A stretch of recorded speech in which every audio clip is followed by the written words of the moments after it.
예, 긴 연휴가 끝났습니다. 한 주간 멈췄던 탄핵 심판 등 일정이 계속 이제 이어질 텐데 이슈가 많다 보니까 또 빠르게 시작해 보겠습니다. 먼저 윤희석 전 국민의힘 대변인 장윤 변호사 어서 오십시오. 네, 안녕하세요. 자, 그리고 유재화 국민의힘 세종시갑 당협위원장, 김지호 더불어민주당 경기도당 대변인 두 분 더 어서 오십시오. 네, 안녕하세요. 안녕하세요.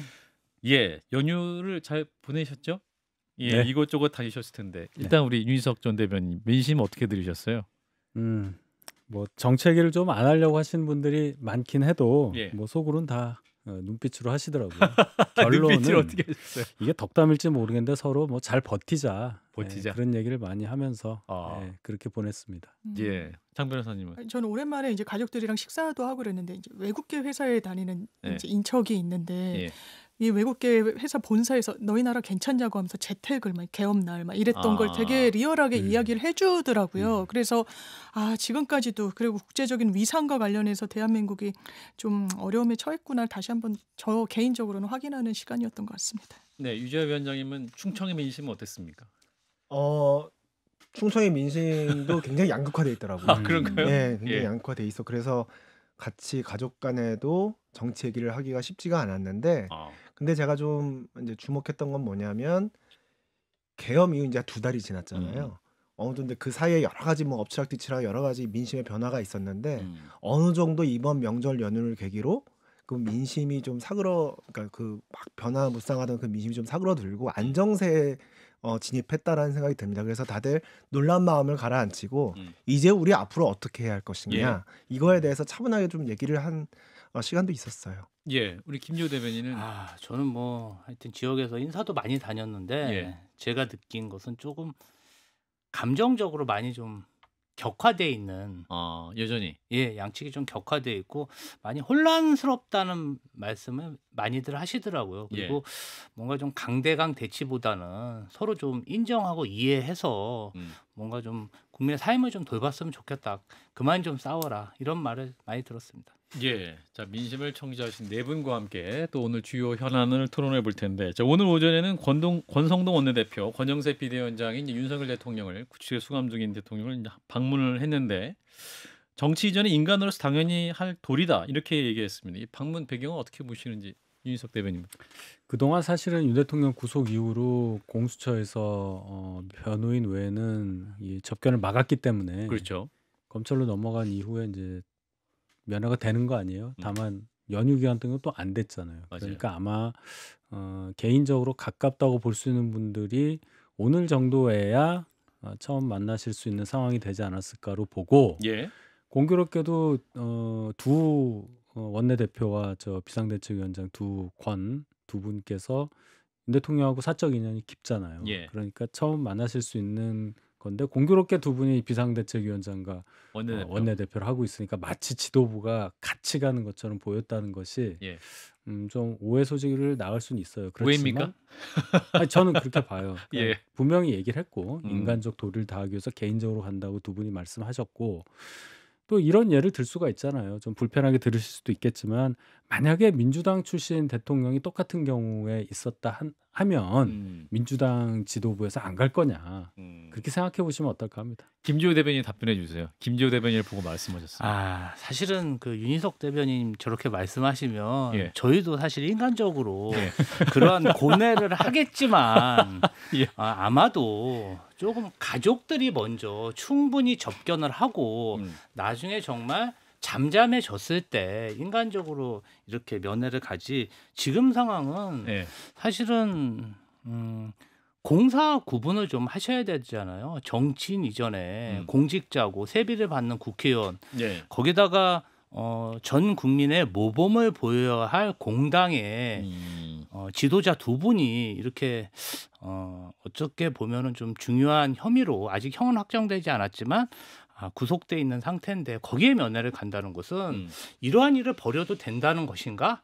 그런 본을 보일 수가 있고 또 인간적으로 보면은 나경원 의원은 뭐 별로 이렇게 친해 보이지도 않는데 왜 거기까지 그렇게 가가지고 빽빽까지 하시는지 저는 좀 적절하지 않은 행보라고 평가합니다. 예, 말씀하신 나경원 의원 오늘 현장에 함께했고 또 영상이 준비되어 있습니다. 잠깐 듣고 이어가겠습니다. 대통령께서는 그동안 이 줄탄핵을 비롯한 사실상 예산 삭감 이런 것으로 인해서 국정이 마비되는 그런 의회 독재로 국정이 마비되는 것을 그냥 바라만 보고 있을 수 없었다. 대통령으로서의 무거운 책임감으로 이런 조치를 하셨다. 이런 말씀을 하셨습니다. 우리 당에 대한 당부는 당이 하나가 되어서 2030 청년들을 비롯해서 국민 여러분들에게 희망을 만들어 줄 수 있는 그런 당의 역할을 좀 부탁을 하셨고. 예, 자 나경원 의원이 만남 이후에 메시지를 전한 내용인데 어떻게 들으셨습니까? 먼저 누가 말씀 장 변호사님 들으시죠. 저는 나경원 의원이 이제 가기 전부터 네. 국정 현안 그리고 정책적인 뭐 이런 내용들에 대해서 대통령의 이제 고견을 청취하러 간다라고 네. 이야기를 했는데 대단히 부적절하다고 생각합니다. 그리고 개인적 예. 뭐 어떤 인간적이라는 수식어를 계속 붙이는 건 이거를 약간 물타기 내지는 약간 줄타기 하는 느낌이에요. 저는 개인적으로. 예. 이를테면 강성 지지층한테 국민의힘은 지도부가 이렇게 윤석열 대통령과 완전 절연하지 않았다. 우리 같이 갑니다라고 하지만 궁극적으로 봤을 때 그게 마이너스가 된다는 판단은 전 있을 거라고 봐요. 그리고 정치 이 지형이 어떻게 될지도 모르니까 나중에 뭐랄까요. 손절할 채비를 하는 느낌이랄까요. 아 그렇게 우리 대통령 지도부가 엄호하러 가는 거 아니다. 우리는 인간적으로 도의적이고 어떤 개인적인 친분 때문에 가는 거다. 그런데 그게 그대로 해석이 되나요? 정치인이. 그것도 공당의 지도부가 가는데 이게 어떻게 개인적인 차원의 행보라고 해석이 되겠습니까? 이렇게 예. 언론에까지 알리고 가는 건 지극히 너무나 다분히 정치적인 행보다라고 보고요.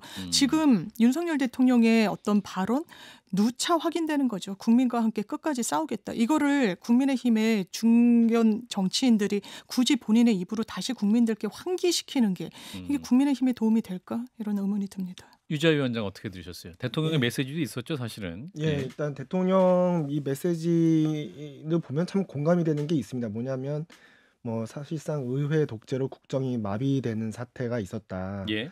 그래서 무거운 책임감으로 조치를 했다 하는데 다만 그 조치가 헌법상 부여된 대통령의 권한 범위 내에서 그 민주당의 국정 마비 행태에 대해서 했으면 얼마나 좋았을까 아쉬움이 좀 들고요. 예. 그러니까 그런 무거운 책임감에 기해서 좀 더 적법하고 합법적인 조치를 했으면 더 좋았겠다라는 생각이 들고요.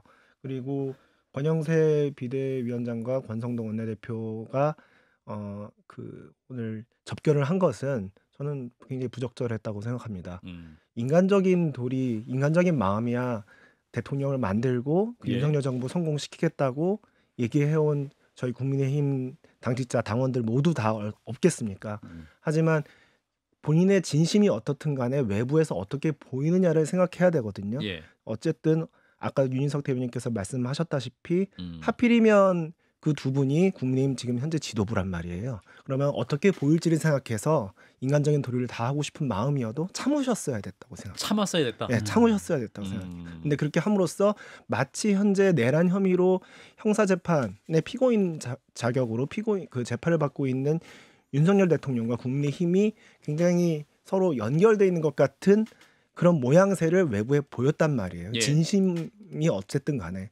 그래서 저는 그런 부분에서는 좀 안타깝다. 아쉬운 행보였다라는 생각이 듭니다. 예, 당 내부에서도 이제 비판적인 목소리가 나오고 있는 건 사실이죠. 유승민 전 의원 같은 경우도 당 대표자의 개인 행동은 논리적으로 불가능하다. 그러니까 당 대표자의 행동은 공적인 의미를 해석될 수밖에 없다라는 얘기고, 김재섭 의원 같은 경우도 임기 중에 쓴소리 안 하더니 구속된 다음에 위로하는 건 비겁하다. 뭐 이렇게까지는 얘기를 하는데 윤석 대변인은 어떻게 들으셨는지?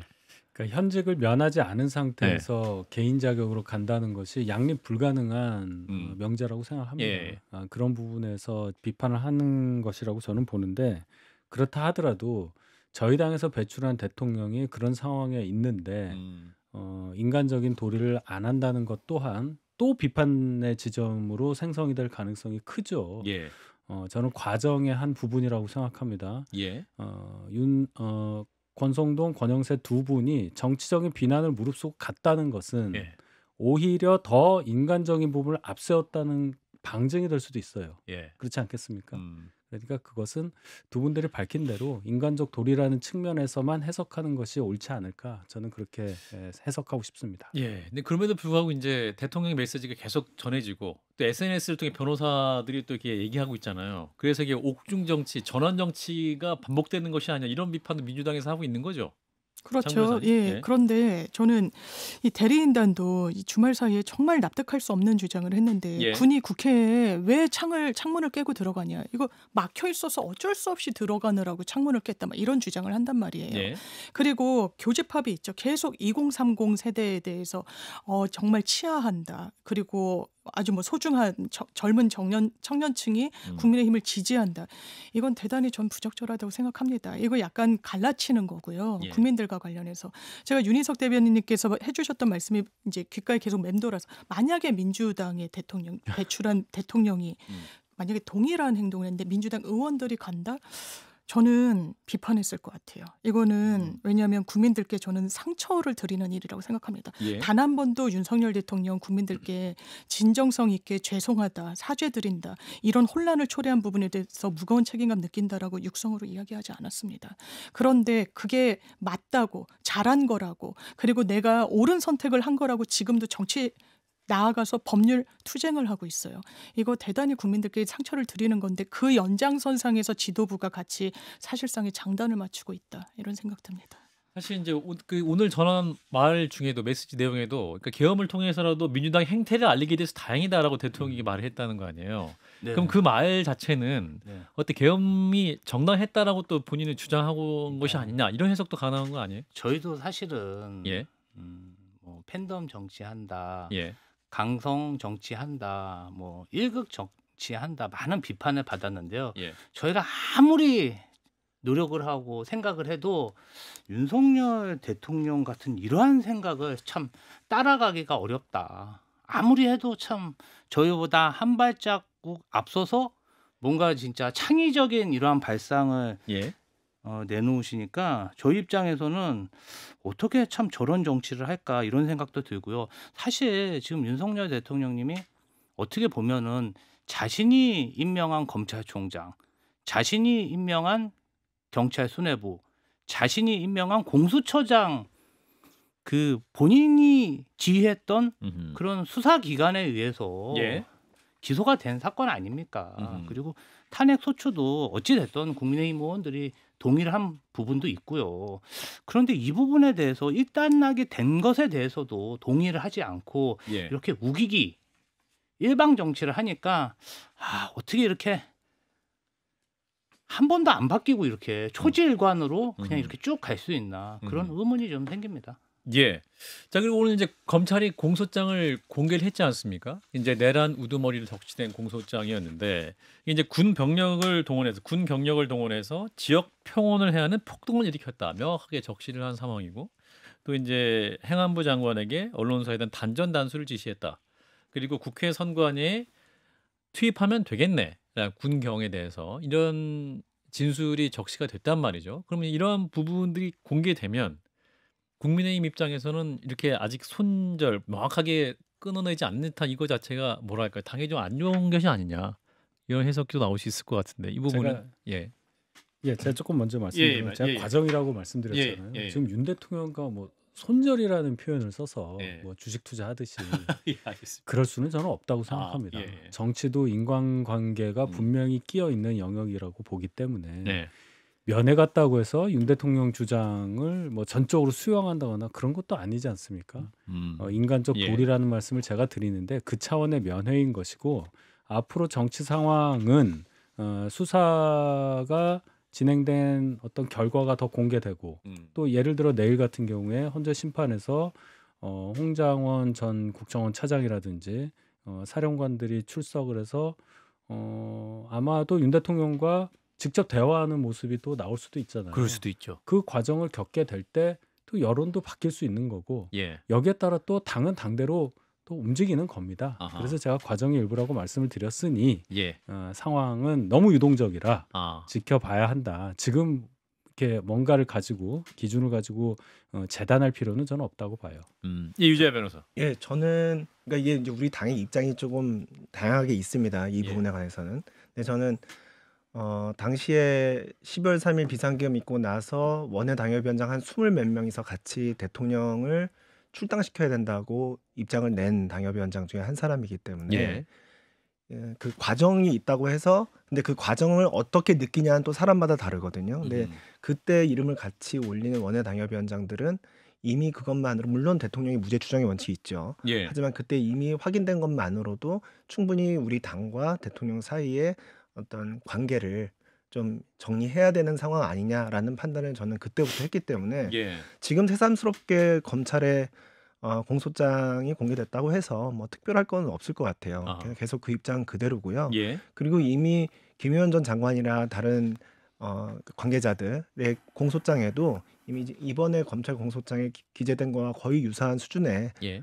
그 사실들은 이미 적시됐기 때문에 검찰의 그 대통령에 대한 공소장이 공개됐다고 해서 뭐가 사실관계가 새롭게 드러난 건 없으니까 예. 앞으로 이제 헌법재판소에서 그리고 형사법정에서 벌어질 사실관계 다툼을 좀 주목해 보면 과연 어느 정도 이 절차가 순조롭게 많은 국민들에게 받아들여질지 좀 봐야 될 것 같습니다. 예. 자, 그리고 이제 어제 국민의힘 SNS 공식 SNS 계정입니다. 이 계정에 대통령 탄핵 반대하면 구구입니까? 뭐 이런 게시물이 올라오면서 이게 뭐랄까요? 이 메시지를 그럼 현 국민의힘 지도부가 어떤 메시지를 주려고 하는 것이냐? 어떻게 해석하셨습니까? 먼저 민주당 입장 듣고 저 국민의힘 입장 듣겠습니다. 저는 정말 이런 메시지가 국민의힘의 공식 입장이라고 믿고 싶지는 않습니다. 그런데 이제 계속 지도부의 행태나 여러 친윤 의원들의 행보들을 보면은 뭔가 뭐 인간적이라는 말로 이야기 앞세우시지만 뭔가 좀 탄핵이 부당하다. 뭔가 좀 민주당이 더 나빴는데 왜 우리만 이렇게 가혹하게 처벌을 받아야 되냐. 예. 그리고 이것을 뭔가 좀 되돌리고 싶다. 이런 메시지를 계속 내시는데요. 예. 결국은 윤석열 대통령님이 긴급 체포에 저항해서 체포를 안 당했습니까? 체포 당할 거 다 당하고 구속까지 당하고 또 법원까지 침탈해서 60명 넘는 분들이 다 사법 처리 받지 않았습니까? 예. 그래서 이 부분은 이제는 정치의 영역이 아니라 사법의 영역이니까 그만 좀 사법에 개입하고 조금 손을 떼셨으면 좋겠습니다. 예. 자, 자꾸 윤석 대변인에게 곤란한 말씀 드리는 것 같은데 네. 뭐 윤석 대변인이 올리신 거 아니죠? 그럼에도 아니요, 불구하고 예. 저는 지금 당직이 없습니다. SNS 보셨죠, 근데? 예. 그러니까 이거를 그러니까 극우라는 단어 때문에 아마 그러니까요. 나온 것 같아요. 아. 극우의 정의는 대단한 어떤 극수주의, 뭐 인종 차별, 뭐 이런 식으로 학술적으로 나눌 수 있는데 예. 강경한 보수색을 띄었다. 현 우리나라 정치 상황에서 그렇다고 해서 다 극우라고 이 멸칭처럼 쓰이는 것에 대해서 국민의힘은 극우가 아니다라고 주장하기 위해서 아마 극우로 올린 걸로 저는 이해를 하고 그것과 이제 탄핵 반대하고 이제 연결돼서 어떻게 그럴 수가 있냐 하는데 그건 엄연한 표결 과정에서 나타난 저희 당의 뜻 중에 하나예요. 85명이 탄핵에 반대했습니다. 표결에서. 예. 그러니까 그것을 저희가 부정하는 것조차 어떻게 보면은 국민들께 제대로 사실관계를 설명하는 게 아니기 때문에 그것과 극우랑은 다르다는 것을 강조했다. 이것을 다시 한번 제가 재차 말씀을 드립니다.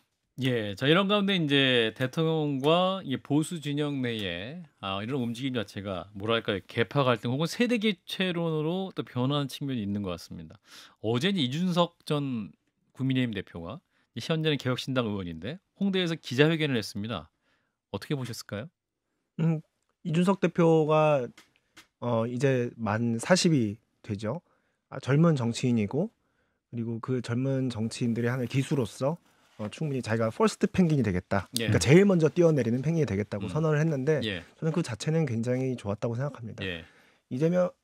이준석 대표가 지금 예전부터 사실 굉장히 오랫동안 청년 정치인으로서 역할을 해왔고 예. 그래서 국민의힘의 당 대표까지 했기 때문에 그만한 상징성은 저는 있다고 생각해요. 다만 이준석 대표가 세대 교체론을 부르짖는데 세대 교체라는 건 어느 한 사람이 부르짖는다고 되는 게 아니라 여러 공감대를 바탕 위에서 그 세대를 아우르는 여러 사람이 집단적으로 세대 교체를 주장하고 또 어떤 깃발을 중심에 들고 세대 교체할지 그 가치를 제시를 해야 되는데 예. 지금 이준석 의원 같은 경우에는 본인 혼자 홀로 세대 교체를 주장하고 있어서 어제 많이들 나오시긴 했던데요. 아니, 근데 이제 같이 하는 의원들, 같이 동료 의원들이 좀 더 있어야 동료 된다? 정치인들이 예. 많이 있어야 되는데 혼자서 그 세대 교체를 이루어낼 수 있는가? 그리고 이미 많은 기회가 있었는데 어떻게 예. 또 다시 혼자서 할 수 있겠는가? 이런 의문점은 좀 남습니다. 그런가요? 자, 어떻게 장 변호사님? 저는 근본적으로 대한민국의 미래를 맡길 좋은 정치인인가에 대한 물음표가 사라지지 않는 정치인이라고 저는 개인적으로 생각합니다. 예.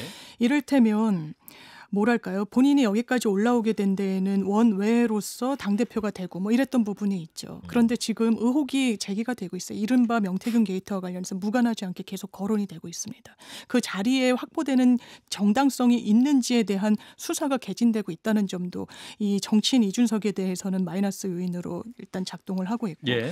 그리고 지금 당 내홍이 개혁신당 상당하죠. 근데 어떤 기시감이 드냐. 이를테면 본인이 국민의힘에서 쫓겨난 윤석열 대통령으로부터의 피해자다. 계속 사실상 울부짖었어요. 실제로 울면서 기자회견도 했고. 예. 그런데 그 기시감이 드는 겁니다. 이제는 본인이 피해자의 위치에 있어 보이진 않는 거죠. 절차적 정당성과 관련해서 당을 잘 어쨌든 그 부분은 이준석이란 정치인을 빼면은 존립하기 어려운 정당인데 예. 그것조차 어떻게든 제대로 잘 이제 건사하지 못하면서 대선 후보로 나선다. 그러면서 부정선거 이야기를 또 계속해요. 아마 보수 중에서는 내가 개혁 성향이다. 개혁 보수다라고 자리매김하고자 하는 것 같으면서 여러 공개 토론을 제안하기도 하는데 당 내용과 관련해서 최고위원들이 공개 토론하자라고 하면 답변하지 않습니다. 개혁신당 내부의 분쟁에 대해서 젊은 게 청년인 게 정치인으로서 전 메리트라고 생각합니다만 그게 전부가 돼서는 안 되겠죠. 예, 그래도 이제 어제 이제 존 F 케네디, 오바마, 블레어 등을 얘기하면서 40대 지도자 사례를 언급을 하면서 새로운 불판 얘기도 꺼냈기 때문에 그럼에도 불구하고 여러 논란에 불구하고 새롭게 볼 수 있고 신선한 것을 또 예상할 수 있는 거 아닙니까? 아니 저는 좀 이준석 의원이야말로 좀 인간의 도리에 대해서 한번 생각해 봐야 된다고 생각합니다. 제가 왜 이런 말씀 드리냐면요. 어찌됐든 본인이 유권자들한테 정말 설득해서 홍보해서 정말 당선시킨 현직 대통령이 임기를 반이나 남겨두고 지금 탄핵 소추를 당했는데 지금 그분이 탄핵이 결정되기도 전에 이렇게 본인이 대통령 하겠다고 이렇게 출마 선언한 자체가 유권자들에 대한 예의인가? 저는 그걸 좀 되묻고 싶어요. 뭔가 정치를 한다는 게 공익을 위해서 하는 건데 인간적 도리는 전혀 도외시하고 정치 공학적인 그런 뭔가 좀 언어 유의적인 그러한 뭔가 공학적인 것으로 인간의 마음을 살 수 있는지 그것을 한번 생각해 보셨으면 좋겠다 이런 생각이 들었습니다. 윤석 대변인 어떻게 보셨는지요? 아니 뭐 저희 당 대표를 했고 예. 대선을 이끌었으니까 뭐 그런 지적도 가능한데 일단 당을 달리하고 있고 또 별로 이렇게 아름답지 못한 과정을 통해서 당을 떠났기 때문에 아마 그 생각을 하지는 않을 거예요. 이준석 대표는 여타 정치인들에 비해서 한 최소 15년, 한 20년 정도 정치 행보가 빠르다고 저는 생각합니다. 그러니까 이제 아직도 사실은 지금 이 순간도 대통령 피선거권이 없는 상태인데 그런 분 입장에서는 여당 대표도 했고 의원도 했으니 뭐 남은 게 대통령 선거잖아요. 거기 당선이니까 뭐 될 때까지 계속 나갈 시간이 충분한 겁니다. 그 차원에서 출마 선언했다. 이 정도로 저는 생각을 하고 뭐 향후에 정치적으로 어떻게 되냐? 그건 나중 문제다. 또 이준석 의원이 뭐 대통령 될 수 있는 사람이냐? 그 정도 평가하기에는 아직 이르다. 이준석의 시간은 길다. 그런 의미에서. 물리적으로 길죠. 알겠습니다. 자, 이런 거는 국민의힘에서도 소장파들의 목소리가 나오고 있습니다. 언더 73 이렇게 읽어야 됩니까? 언더 73. 친한동계 인사들이 주축이 돼서 유튜브 채널 개설이 됐습니다. 저희가 유튜브 이미지 화면을 올려드렸는데 김상욱 의원도 출연을 했고 핵심 멤버가 또 이 자리에 계시는 유주아 우리 당협위원장도 함께 하고 있죠. 예. 어떤 취지로 만든 것인지? 사실 뭐 취지는 그냥 서로 편하게 밥 먹고 그러다가 보수가 이래서 되겠냐 이런 말 많이 하잖아요. 저희 보수 지지층들 그리고 많은 국민들이 보수가 저렇게 가면 되겠느냐라는 그런 말씀을 많이 하셨는데 적어도 젊은 정치인들이 모여서 좋은 뜻으로 73년생 이하 젊은 정치인들이 모여서 좋은 뜻으로 보수의 숨통 틔울 공간 하나쯤은 있어야 되지 않겠는가? 라는 얘기를 해서 그럼 우리가 한번 해보자. 그래서 만들게 된 게 언더 73입니다. 73이면 73년생 한동훈 그것 때문에 73입니까? 예, 그건 맞아요. 윤석 대변인 71년생인데 너무 아까워. 아니 언더 70 정도 하면 안 돼요? 저희가 그 애누리 없이 그래서 네. 저희 생각에는 지금 아까 이제 이준석 대표 얘기 잠깐 나왔는데 네. 지금 우리 대한민국은 우리가 확고하다고 믿어왔던 여러 가지 신념 체계들이 다 무너지고 있어요. 자유민주주의도 그렇고 예. 법치주의도 그렇고 아마 이제 여야 떠나서 많은 국민들이 굉장히 불안하게 느끼실 것 같은데 지금쯤이면 뭔가 새로운 어떤 패러다임의 변화가 필요한 시점이 아닌가. 이제 그걸 언더 73이라는 이름으로 이제 세대 교체, 나아가 시대 교체를 하겠다는 취지로 저희가 한번 만들어 봤고요. 예. 이준석 의원은 한번 언더 73에 들어오시는 것도 한번 고려해 볼 필요가 있다고 같이 생각합니다. 들어와라. 예. 아까 제가 말씀드렸잖아요. 언더 73 들어와라. 이준석. 혼자서는 안 되는 거예요. 아. 같이 정치는 같이 하는 거지. 혼자서 본인 혼자 치고 이거 나간다고 크네. 되는 이거 게 한동훈계 이준석에게 손짓. 언더 73 이름으로 같이 와서 활동하면 재미나지 않겠어요? 윤석 대변인이 지금 충격받으셨어요. 나한테 손짓을 안 내는 저는 언더 73 자격이 없네요.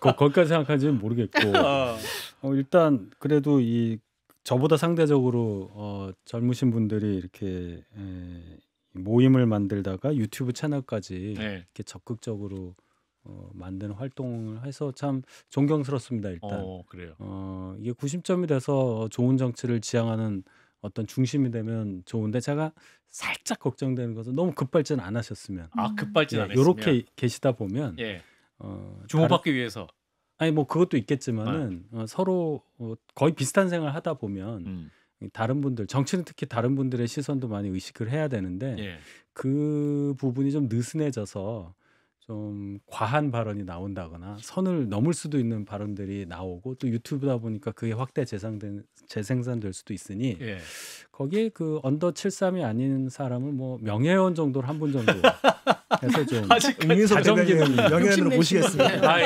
더 받지 마세요. 그럼 거기 채널에서 그럼 어떤 내용을 주로 얘기하는 건가요? 그러면 정치개혁의 담론 그런 거를 주로 얘기하는 일단 그 보수의 우리가 이뤄가고 있는 보수의 가치 다시 되새기고 그리고 여러 가지 실제로 지금 뭐 트럼프발 관세 전쟁 그리고 이제 지금 청년들의 취업난 뭐 민생고 이런 것들이 있잖아요. 그런 현장 행보도 좀 할 생각입니다. 요 질문만 마무리하고 한동훈 전 대표 등은 그 채널에 당연히 나오게 되십니까? 일단 이 채널이 있다는 거는 알고 있고요. 저희는 이제 섭외를 해보려고 하는데 응할지는 아직 모르겠네요. 그런가요? 우리 기준으로 73을 붙였는데 그래도 나와 주셔야 되는 거 아니에요? 저희는 이제 그렇게 섭외해보려고 전략을 짜고 있습니다. 알겠습니다. 이때 섭외 중이다 정도로 한판 승부 함께 하고 계십니다.